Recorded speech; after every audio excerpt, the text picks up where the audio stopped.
Is it time to panic? Whether you admit or not, brethren, more and more people feel the need to panic. And they would have this feeling of urgency to do something for the worst case scenario. Well, I can't blame them because if you're going to look around us, there's a lot of things that are going on. We see rising fuel prices, and some say that we don't have enough fuel supply and it will only last for up to April. Some say it's going to be just in May. Now, if you think about that, brethren, that's just a few weeks from now. And because of that, this may lead to rationing of fuel, meaning you cannot buy as much as you want. It means that there would be a limitation in our transportation. And due to the fuel crisis that we are having right now, it is even possible for airlines to get canceled. Because of the energy crisis, there will also be industrial sectors that need to stop operations. Even our mall hours, you probably have heard that the major malls here in the Philippines would start to shorten their mall hours. As a result, brethren, we are seeing an increasing cost of goods and the possibility for the minimum fare to increase. Because of the increasing fuel prices, we might as well suffer higher fare. Now, when we zoom out, brethren, we could see how volatile and unstable the Middle East is.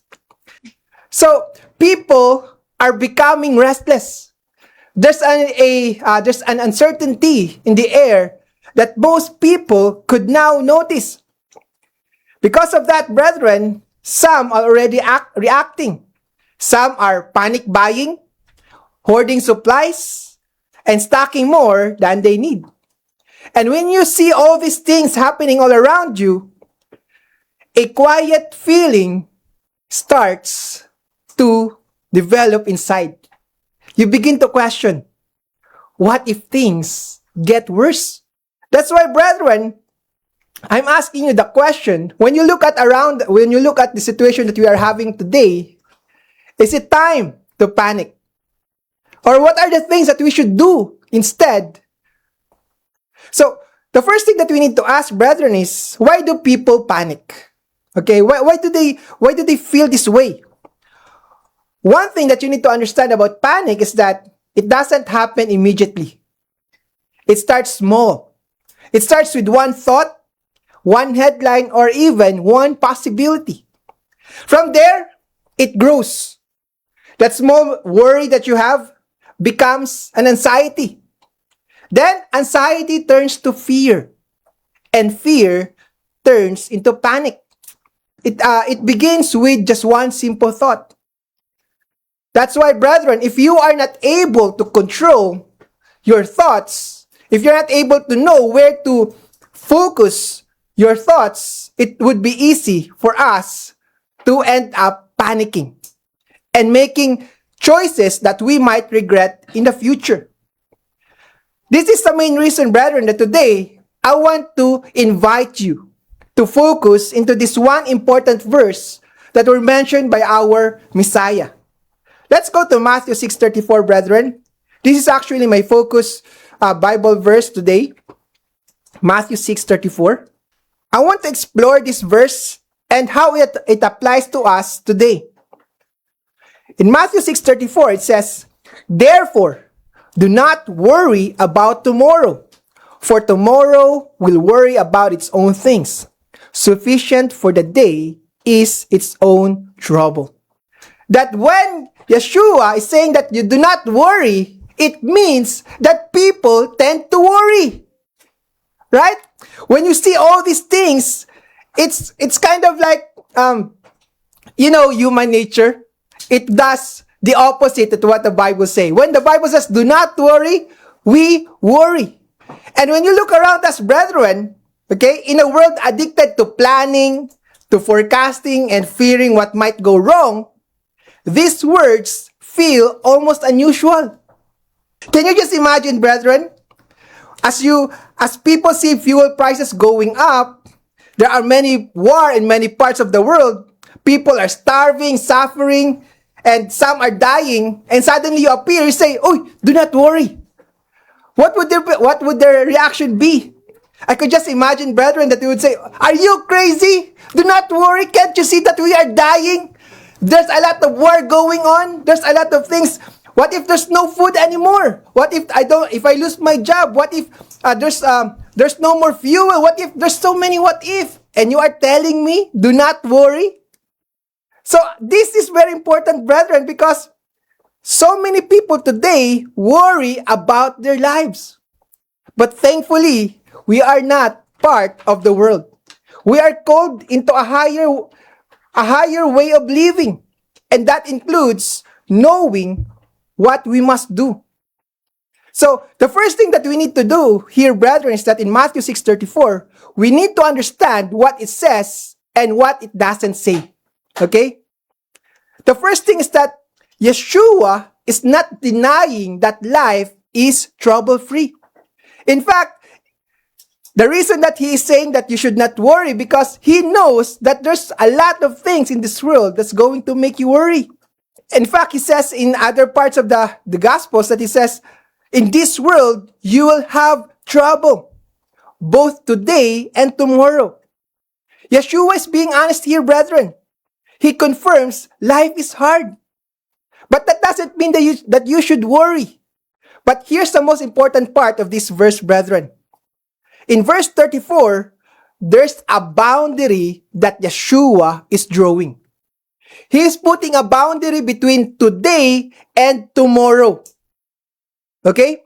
He is putting a boundary between today and tomorrow. Today is our concern, and tomorrow is God's concern. Look at this, brethren. Therefore, do not worry about tomorrow, for tomorrow will worry about its own things. Sufficient for the day is its own trouble. The Bible tells us that Yahweh will take care of our tomorrows. The problem, brethren, with worrying is that we are not designed to live both in today and tomorrow. Okay? We are not designed to do that, because when we worry, we take the burden of tomorrow and then put it in the present. And when you do that, brethren, your worry becomes doubled. Kasi may problema ka na nga ngayong araw, tapos problemahin mo the next day. So, Yeshua was saying that sufficient for the day is its own trouble. Gawin mo kung anong dapat mong gawin today and let God handle it for tomorrow. That is what He is saying. Because if you are going to worry about tomorrow, brethren, it's going to exhaust you. Mahirapan ka because you are not designed to live in 2 days at the same time. Both today and tomorrow. And here's where the things happens, brethren. Worry has the power to pull us out of today and trap us in the future that doesn't yet exist. Can you just imagine, brethren? Worry is taking you out of today and he will trap you to the future that is not yet existing. And because of that, you take the burden of tomorrow and adds it to the burden of today. Now, there's one study that concluded, brethren, that 91% of the things we worry about don't actually happen. Did you imagine that, brethren? 91%. Now, I remember this funny story. I don't know if it's funny, but there was this husband and wife. The wife had a dream. Okay, I will use this story as an illustration of what worry does to you. So this wife had a dream, and in her dream, he dreamt that her husband was cheating on her. Okay, so in her dream he was cheating, and then when she woke up, she get angry with her husband, and he was saying that, "Walang hiya ka! Bakit mo ginawa yun?" And then the husband was very startled. "Why are you angry all of a sudden? I was just sleeping." And he was saying that, "Why? I did not do anything. You cheated in my dream." And then they argue and they argue, and the husband was forced to apologize for something he did not do. Can you now see what worry can do to you, brethren? It creates an imaginary problem that did not exist before. That's why, brethren, it is very important for us to focus on what Yeshua said in Matthew 6:34. Do not worry about tomorrow, for tomorrow will worry about its own things. Instead of worrying and panicking, especially during this crisis, brethren, what should we do? I have 3 points here for us to remember. The first one is remember God's faithfulness. Okay? Remember God's faithfulness.